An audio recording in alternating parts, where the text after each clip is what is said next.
3살. 그녀는 말을 하지 못했다고 합니다. 엄마, 아빠와 같은 단어조차 말하지 않았고 단순히 남의 말을 그대로 흉내내는 것, 반향 언어만을 구사했다고 하죠. 선 안쪽에 색칠을 할 수 없었고 컵에 음료를 따라 마실 수 없었으며 노래와의 상호작용도 없었다고 합니다. 부모는 그녀를 의사에게 데려갔고 그 이유를 알게 됐는데 충격적인 결과는 바로 자폐증이었죠. 1997년 자폐증 진단을 내린 의사는 그녀의 부모에게 당신의 딸은 직업을 갖기 어려울 것이며 친구를 사귀기도 어려울 것이라고 말했다고 합니다. 자폐증을 가진 소녀는 어떻게 됐을까요? 그녀는 2019년 1월 변호사가 됐습니다. 이 이야기는 드라마 이상한 변호사 우영우의 얘기가 아니라 실제 있었던 실화입니다. 안녕하세요 수다리 구독자분들, 이상한 변호사 우영우 6화 다들 잘 보셨나요? 저는 맨날 눈물 글썽이다가 우영우가 귀여워서 아빠 미소 짓다가 옆에서 보면 쟤 왜 저래? 이 정도로 몰입도 있게 보고 있습니다. 1화부터 6화까지 정말 뭐 하나 빼놓을 거 없이 다 재미있었던 것 같습니다. 그리고 이상한 변호사 우영우는요, 최근 화제성 1위에 오르는 등 인기를 얻고 있을 뿐만 아니라 넷플릭스에서도 일본과 홍콩, 싱가포르, 대만, 태국 등 아시아 톱 10에 진입했죠. 여기에 하나 더 좋은 소식이 있는데요, 최근 미국에서 리메이크 제안까지 받고 있다고 하네요. 역시 K-드라마 최고. 그런데 여러분들 한 번씩 이런 생각 해보지 않았나요? 정말 자폐 스펙트럼을 가진 변호사가 실제로 존재할까? 뭐 저 드라마니까 그렇지 말도 안 돼. 여러분들은 어떻게 생각하시나요? 가능하다? 불가능하다?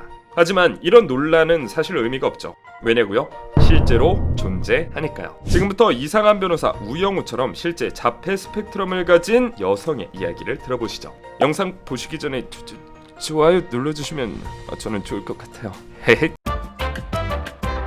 앞전에 말씀드렸던 이야기는 연일 흥행몰이를 하고 있는 ENA 수목 드라마 이상한 변호사 우영우의 주인공 얘기가 아니라요, 바로 미국 플로리다주 최초의 자폐증 변호사가 된 헤일리 모스의 일합니다. 모스는 말을 하지 못했을 때에도 100피스의 퍼즐을 맞출 수 있었다고 하죠. 언어 치료를 시작한 지 얼마 지나지 않아 말을 시작했으며 정규 수업에도 무리 없이 참여할 수 있었다고 했죠. 그리고 그녀 역시 우영우처럼 사진으로 찍은 듯한 기억력을 갖고 있다고 합니다. 이게 실제로 가능하다니 진짜 신기하지 않나요? 그녀의 어머니는 모스에게 수차례 다른 것은 나쁜 게 아니다라고 강조했다고 합니다. 한창 해리포터 시리즈에 빠져있던 9살 딸에게 어머니는 그녀의 자폐증을 설명하며 말했다고 하죠. 너는 해리포터처럼 마법의 힘을 가지고 있단다. 해리는 번개 흉터 때문에 다른 마법사들과 어울리진 않지. 너도 마찬가지야. 단지 다를 뿐이고 다른 것은 비범할 수 있단다.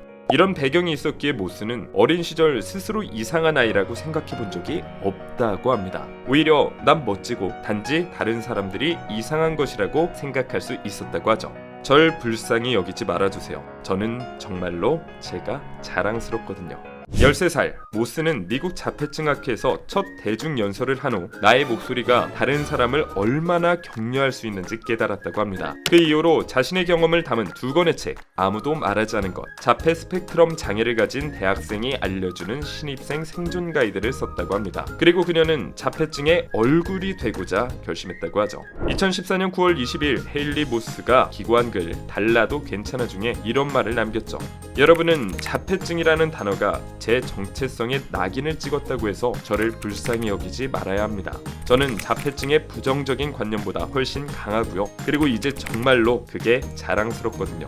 처음 모스가 자폐 진단을 받았을 때 다른 부모들은 전염성이 있다고 판단해 자신의 아이들을 모스와 놀지 못하게 하기도 했다고 합니다. 정말 모스의 부모님 힘들었겠네요. 그러나 그녀는 2019년 1월 미국 플로리다주 최초의 자폐증 변호사가 되었습니다. 로펌에도 들어가 반테러 및 의료 분야를 전문으로 하는 변호사로 활동했죠. 사진에 가까운 기억력은 사건에 관련된 이름, 장소, 특이점 등 수백만 개의 문서에 흩어져 있는 정보를 이을 수 있는 능력으로 발현됐다고 하죠. 여러분들은 이런 이야기를 듣고 무엇을 느끼셨나요?